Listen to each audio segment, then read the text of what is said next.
Salut à vous tous, ici Jeff Rose. Première Storytime MTL de 2025.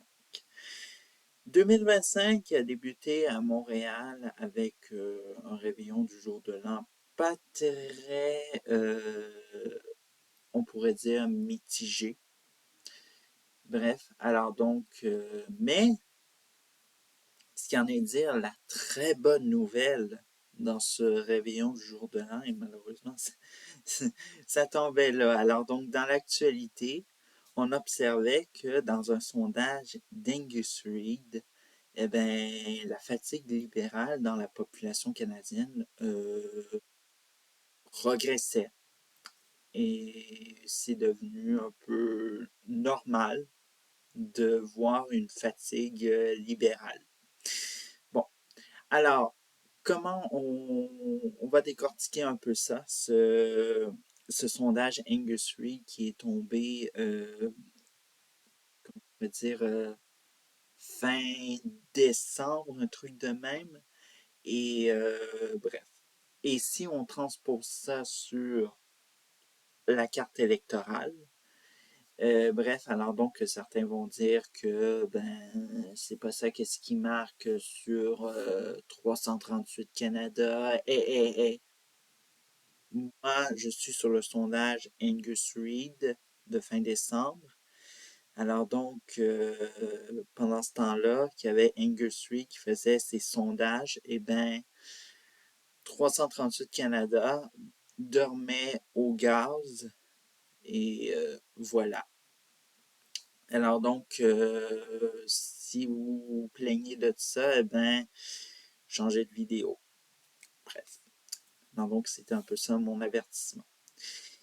Si on remarque ça, évidemment, alors donc on peut constater que transposer le sondage Angus Reid sur la carte électorale, un portrait de la carte électorale, on peut observer des choses et quand même en très peu de détails. Alors donc, les grandes villes, alors donc qui est composé de Montréal, Toronto, Vancouver, alors donc ces trois villes principales du Canada, eh bien, on observe quelque chose de très particulier, que il y a une fatigue, oui, du Parti libéral du Canada, mais il y a aussi une tendance de chasser désormais, et peut-être pour la première fois de l'histoire, bon, selon Angus Reid, s'il y avait des élections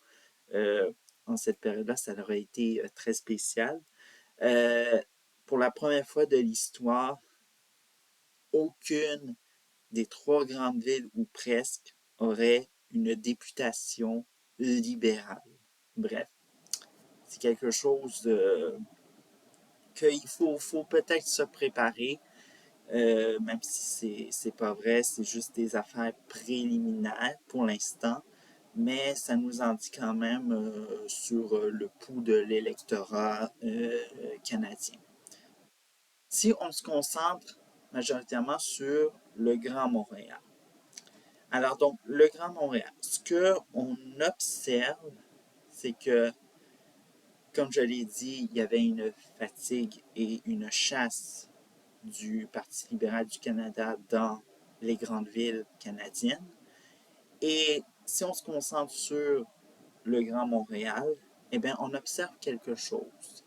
Étant donné que le Parti libéral est chassé ou presque, car la seule circonscription qui resterait libérale dans ce sondage Angus Reid, ce serait Saint-Léonard-Saint-Michel. Bon, pas besoin de vous dire, Saint-Léonard-Saint-Michel, c'est des Italo-Canadiens purement libérales. Bref, on ne sait pas qui pourrait scraper cette lignée d'Italo-Canadiens libérales. Mais bon, bref. Là, je suis en train de dire des préjudices sur Saint-Léonard et les électeurs Saint, de Saint-Léonard-Saint-Michel, mais bon, je m'en excuse si ça vous blesse, mais bon. Euh, on observe que, comme je le disais, bon, la députation libérale, elle est chassée. Eh bien, l'île de Montréal est convoitée. Ce qui veut dire que ce qu'on peut observer sur un portrait de la carte électorale de l'île de Montréal, c'est qu'il y a un retour en force de trois formations politiques qui, oui, à une période de l'histoire canadienne, ont remporté des importantes députations dans l'histoire canadienne et, je veux dire, la politique canadienne en quelque sorte. Bon, alors donc, on commence avec l'Est. L'Est qui reste toujours contrôlé par le Bloc québécois. Et tout ça. Et il n'y a pas juste que l'Est de l'île de Montréal qui est repris au contrôle, il y a aussi la salle Aymar-Verdun et la circonscription voisine qui est Dorval-Lachine-La Salle. Alors donc, ces deux autres, alors donc, c'était très curieux de voir ce petit détail, de voir qu'il y aurait un député bloquiste de plus dans l'ouest de l'île. Et là, si on va plus dans le centre, alors donc, le centre, centre-ville, plateau, Outremont, etc. Alors donc, tout ce qui est presque alentour du Mont-Royal, eh bien, ce serait occupé par le nouveau Parti démocratique. Le nouveau Parti démocratique, bon, 2011, bon, qui a perdu du terrain en 2015, 2019. Il restait juste Alexandre Boulrisque dans Rosemont Petite Patrie. Euh, Bref, alors donc il y aurait peut-être un possible retour. Alors donc, même que ça leur aurait coûté le siège de Justin Trudeau, qui est la circonscription de Papineau. Bref.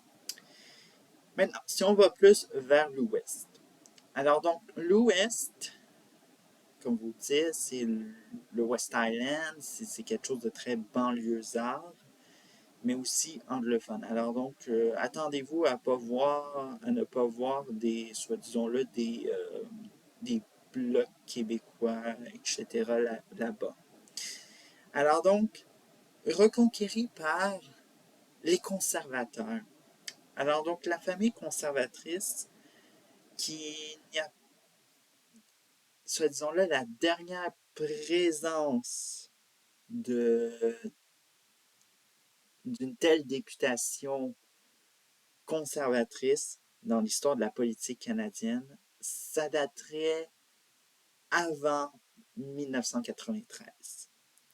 Et actuellement, quoi vous dire que c'est un résultat très... Mais si on va plus vers l'extérieur de l'île, bon, le Bloc québécois qui conquérit entièrement l'île de Laval, parce qu'entièrement, la ville de Laval, c'est totalement des députés libérales.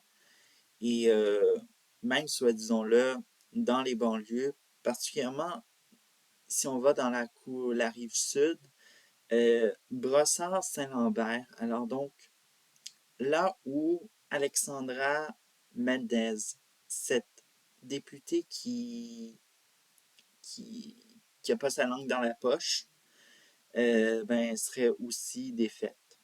Alors donc, bref, c'est un peu ça. Et voilà. Alors donc, comme je vous l'ai dit, c'était préliminaire le truc. Mais quand même, c'était le fun de voir décortiquer ce que ça dit comme résultat. Mais bon, ciao.